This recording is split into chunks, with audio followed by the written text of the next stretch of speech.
Oh my god, what am I doing? Hi, welcome to Just Thinking Out Loud. I'm Desi-Rae. I want to talk about transgender kids and whether or not their parents are perhaps exploitative when they allow them to fully express their confusion about their gender identity, or also help them to transition at a very young age through changing their physical appearance or using hormone therapy as well. The first thing that I would like to say is that I'm not transgender. I'm not very close to anybody who is transgender. Of course, I've interacted with people who are like that very often. I don't know any family closely that has a transgender kid or know what that frustration or process is like. However, I want to talk about this, and I'm starting out by saying that because I absolutely hate the notion that only certain people can speak about things if they have the correct identity. I do think that you can give different weights to opinions depending on who they're coming from and how close they may be to an experience. But that's the first thing I want to say because I really don't like that when it comes to these kinds of topics. I wanted to talk about this because I've seen a few different articles or headlines recently. One would be, of course, Desmond is amazing, and the fact that he's an 11-year-old drag queen and his family allows him to perform sometimes in not the best situations. I do think that's a separate video, so I'm not going to go into detail about that, but that's one incident. Another thing that I've heard about is parents allowing their children to transition at a young age using hormone therapy. There was recent research that came out, so I'm going to go into that a bit. And one more thing was a couple of months ago, there was a Facebook group, I'm sure it still exists, where there were moms who were discussing how to help young boys hide their penises by tucking them in and figuring out what kind of garments to wear, and also talking about how they hide their erections because they feel like they're girls. I'm not sure what the age of those children were, but those were three specific topics that I've heard about recently that I've just been wanting to talk about for a very long time. So let's sort of define what it means to be transgender and also what gender dysphoria is. So I'm going based off of Wikipedia. Transgender people have a gender identity or gender expression that differs from their assigned sex. And gender dysphoria or gender identity disorder is a distress a person experiences as a result of the sex and gender they were assigned at birth.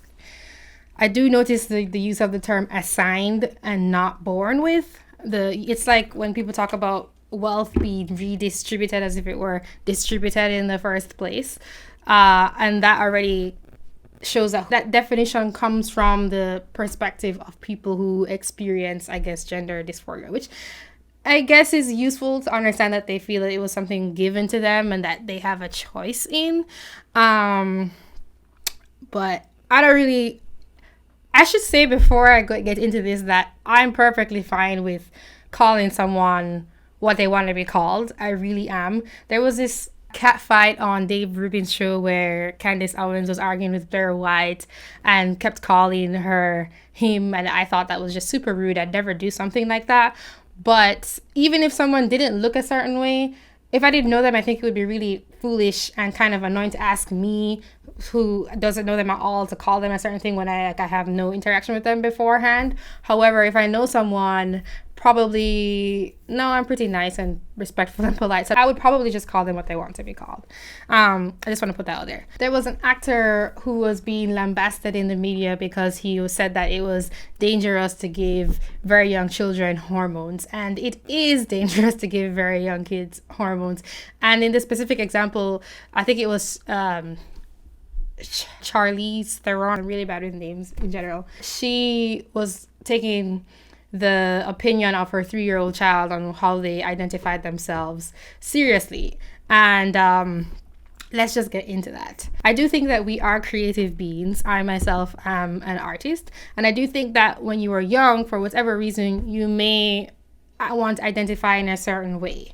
However, I do think that this has been influenced by the culture. Children thinking about this, I don't think it's completely internally sprung. If you're in a culture where people are talking about these things all the time, then you're likely to pick up this idea that, hey, maybe I'm not a boy, or maybe I'm not a girl, maybe I'm something else.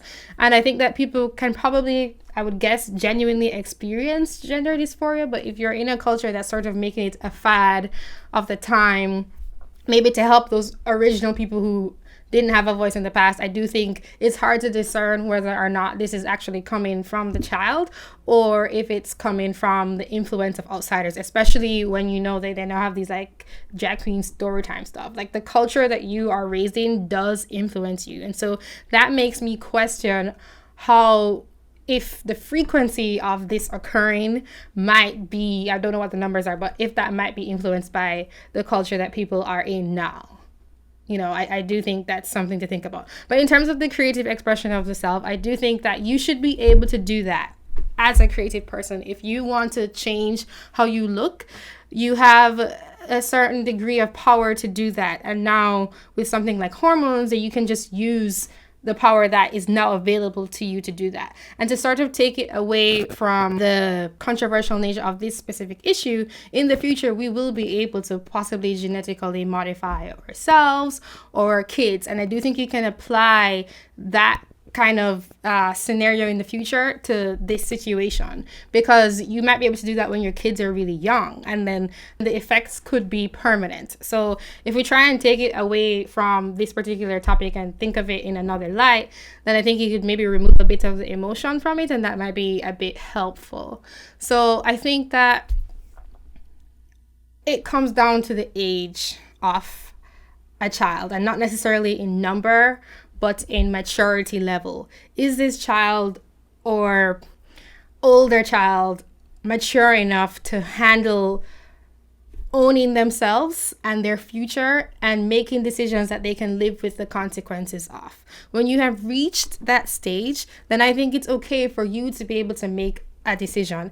Another thing is that your decision needs to be fully informed, and that's something I'll get into with this research that was done recently. So those are my primary thoughts on the matter. If you want to be able to either modify yourself physically or internally, say with hormones, then it's your age that matters, and it's not just your age in terms of number, but your maturity level. Just like with many other things, like say the age of consent, I think that's what it comes down to. And that's actually not a hard line that you can apply to every single individual. That comes down to the individual person, and I think it has to be done on a case-by-case basis. Yeah, there are some ages like 3 or 4 where they obviously don't have the mental capacity to make that decision, but there are other ages like your preteens when you can kind of know pretty solidly what you want to do, and you might be old enough to say, I can live with the consequences of my decision if I decide to change my mind in the future. And I know I always say this, but it's true. A lot of things are really gray, and you can't just apply something standard to every situation and every person and every individual. So I do think that it comes down to, I guess, both the parent and the child's maturity level, because the parent will be able to decide that depending on their own level of maturity, whether or not a child can make this decision, and then for that parent to help them do something more permanent, like the hormonal stuff. For the physical stuff, like the moms trying to have their children modify themselves physically, and even stuff like stopping an erection, I think that's weird. I really do. And there was someone, this isn't an original idea, but I wanted to point something out that someone mentioned to me, was that if these genders are really social constructs, like if they are so fluid that they can change like that, and it's not just based on your physical characteristics, then you have to hear me out and try to understand what I'm saying here. It shouldn't matter how they physically appear. If it's a social construct, then why are you trying to modify someone into a physical appearance of something? If they're trying to make a boy fit the physical image of a girl, then that means that those things actually matter. Does that make sense? I hope it does. It's as if the parent is putting onto their child image of what a boy should look like. So if their girl wants to look like a boy, then they're like putting them into this construct that's supposedly a social construct. So there are these strange things that don't add up a lot when it comes to these identity related things. And I'm not just like trying to say something that doesn't make sense. I really think you should like think about this, because I didn't really get it at first, but then I realized, yeah, if it's not a biological thing and if it's just gender is just like a social thing, then why are you trying to fit the appearance, the physical appearance of someone into a specific stereotype of a gender? So that's something to think about. I also think it brings up questions of whether or not you're accepting someone for who they are. You know, like it just sounds kind of wrong to hear about a mom just trying to, you know, hide parts of their young boy's self. And like, again, I mentioned the creative expression is important, but that seems weird. And I'm not sure how to define it well beyond, is this the parent influencing the child to like not accept who they are just because they went off of a hint of something that might shift in the future? They might think of themselves differently in the future, but in the meantime, I do think they're perpetuating a negative self-image for that child, perhaps. And maybe it depends on the situations. I think that's kind of weird. And on the topic of parents influencing their children, I'm not going to go into detail about Desmond's amazing situation because I think it's its own separate video that you can go into detail about. I think it's super wrong. Every time the story like passes on my timeline, I'm like so disappointed in this family and I feel really sorry for this kid. He's been seen recorded like dancing in a very sexually provocative way. He's been doing shows for like adults as a young kid since he was, I think, 11. And again, it's the parents saying, well, we're just helping him express himself. But even a regular kid wouldn't do that. Like, even if you are a girl, I still think it would be really weird if you were a girl. I mean, he's trying to cross-dress to be like a girl, performing in front of men and like grown men. Like, no, like it's just sounds so weird. And apparently CPS has been called on them and it didn't happen. So I won't go into detail, and nothing bad happened to them and they decided that he was safe. So I think I've said this before, that a lot of adults in Desmond's life are failing this young kid. So that's my opinion on that. And then I just wanted to get a bit into the research that was done. This paper was looking at research done in the Netherlands that made a lot of parents feel safe enough to give hormonal treatment to children. And so they were using a hormone, I forget what it's called. I don't think you need to know the details. They were using a hormone that was in the past used to delay puberty in children who experience it abnormally early. That was girls before 8 and boys before 9. That's what it was being used for in the past, and also for sexual deviance in men. I wasn't sure what that meant. And there's one more thing I can't remember. So they had a drug that they were using for a specific purpose, and then they realized that, they could also use this to help children who were experiencing gender dysphoria, because then they would stop the puberty process in the specific gender direction. And then in the future, what they could do is do cross-hormonal therapy, where they could use hormones to become the sex that they wanted to be. So they would delay puberty and then through hormones, and then use other hormones in the future to become the idealized version of who they identify with on the inside. So they did a study in order to figure out what the long-term effects of this were, and specifically something they were worried about was bone density, because during puberty, your bone density is supposed to increase. They didn't actually complete that experiment. There were 44 children, and they didn't actually publish the data on all of them. And so the author of this paper, I'll put a link in the description, was arguing that they basically decided to go with ideology and advocacy over scientific rigor, which is super common for these issues. And they also never informed the parents of the risks of taking these hormones, and made it seem pretty safe. And a lot of these parents did want their children to I guess, not experience the distress they were feeling. The definition of gender dysphoria had the word distress in there. So it was trying to resolve an emotional issue. And the author also argued that they didn't actually find results that showed that it helped. And that not all of the results had been published. So I'm not going into all the details of it, but this hormonal therapy probably isn't very safe. And as I was saying before, you can try and remove the specific transgender situation from understanding what it means to make a decision that can have life altering consequences that are permanent. And it just shouldn't be taken lightly like any other decision. Most of our decisions in our lives are cumulative. Like what you do in the past affects what happens to you in your present and in the future. So we don't have to put all the weight on this one thing. But just as with any other decision, at what age are you old enough to make the decision on your own? And at what age does a parent stop giving guidance? Because parenting is also about guidance. And if the parent isn't doing that and just listening to what the child wants, especially in the current culture where it might be some kind of like a cultural or even a fad sort of thing, and things that might change in the future, then I think that's really bad parenting. So I'm sympathetic to the idea of a transgender kid like not feeling comfortable in their body and wanting to change.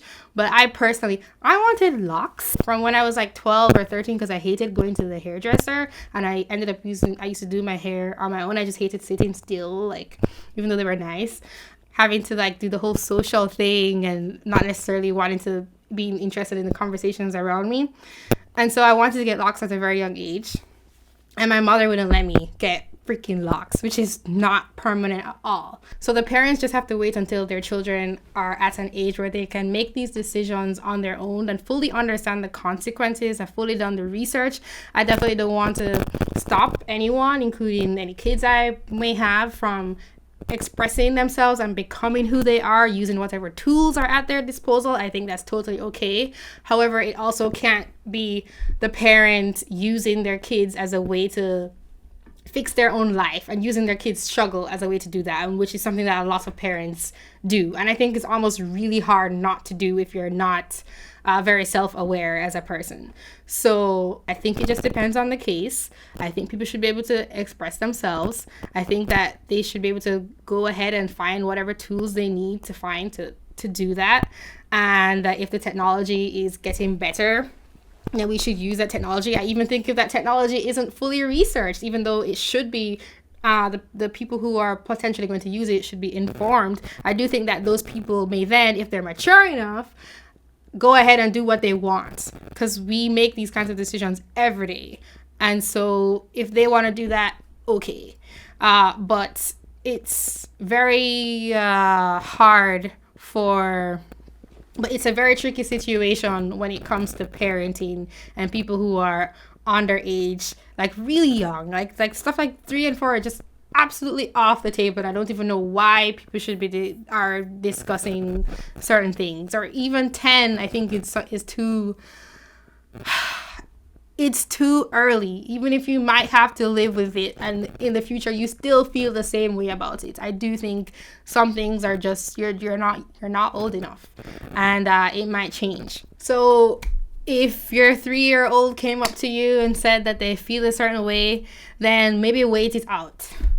And maybe also consider the cultural influence, and also consider that these things and like being progressive are kind of a fad. I went somewhere the other day and there was someone wearing a Black Lives Matter jacket with their friends. And I got really upset about that. You know, like, when did it become okay to use a person's identity or some social movement as a way to garner social capital for yourself? And I do think that parents could be doing the exact same thing with their children's struggle as well. Okay, so those are my thoughts on this topic. I might make a video specifically about Desmond is Amazing, because that's a sad story that a little bit breaks my heart. However, that's what I think. Thank you for watching or listening. If you like my content, please subscribe. Also, please donate and help me to keep the channel going. Also, you can Follow me on other platforms. Follow me on Twitter. You can watch these videos elsewhere. You can also listen to the podcast version of this. And please sign up for the newsletter. The donate link is justthinkingoutloud.tv/donate. You can also look in the description for all this information. And please leave a comment. All right, that's it for today. Have a great day, and I'll talk to you probably very soon. Bye.